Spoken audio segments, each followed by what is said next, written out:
Bonjour à vous. Je suis Émilie. Jeune pony de couleur grisâtre bleu. Je venais pour vous raconter mon histoire. Ma vraie histoire.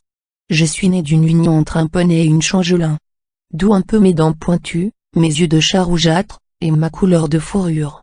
Mon père dut me laisser à ma mère, car trop différente des siens, j'aurais pas été fort admise.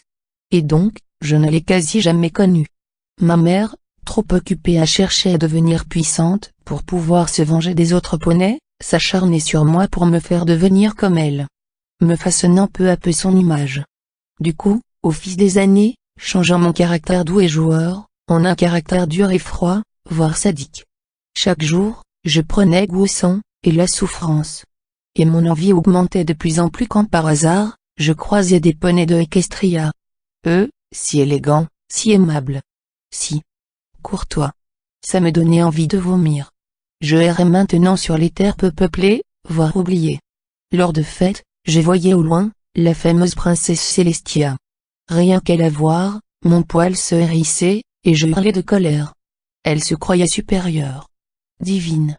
Je me préparais. Oh que oui. Puis un jour, je décida de partir. Déjà de 1, pour découvrir les terres que je n'avais jamais connues, et de 2, pour rencontrer la grande Célestia. Voici le gros coup de ma vie. Le coup d'une enfance. Mon rêve. Un soir, après 1 an ou 2 à observer le village, je finis par passer à l'action. Je me cachais des gardes, parcourais le château tel une ombre, filant vers ce qui devait être sa chambre. Et puis je la croisai. La grande poney blanche à la grande crinière. Un rictus malsain se dessina. Rusant de ma pauvreté, et de mon corps si maigre, je simula un appel à l'aide. Si gentille, elle demanda à m'aider. Et une fois sa garde baissée, je sauta sur ma proie, et n'hésita pas à lui enfoncer ma lame dans sa gorge. Suivi d'un rire, je fis un mouvement de tête rapide vers la gauche. Un craque retentit. Puis vers la droite, et le jet de sang suivit.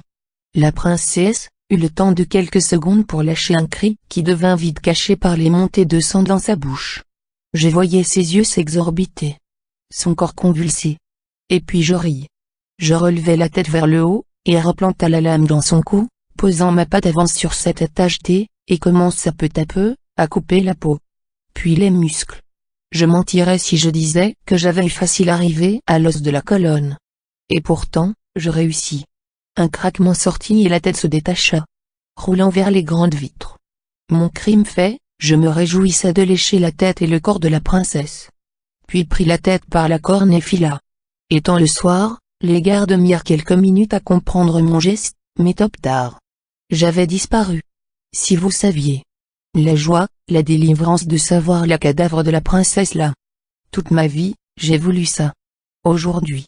Je regarde cette tête décomposée en face de moi. Assise près de mon apprenti. Ma vie de monstre commence à lire mes amis. Et je compte bien. Après. Réunir les meilleurs. Pour détruire Equestria tout entier.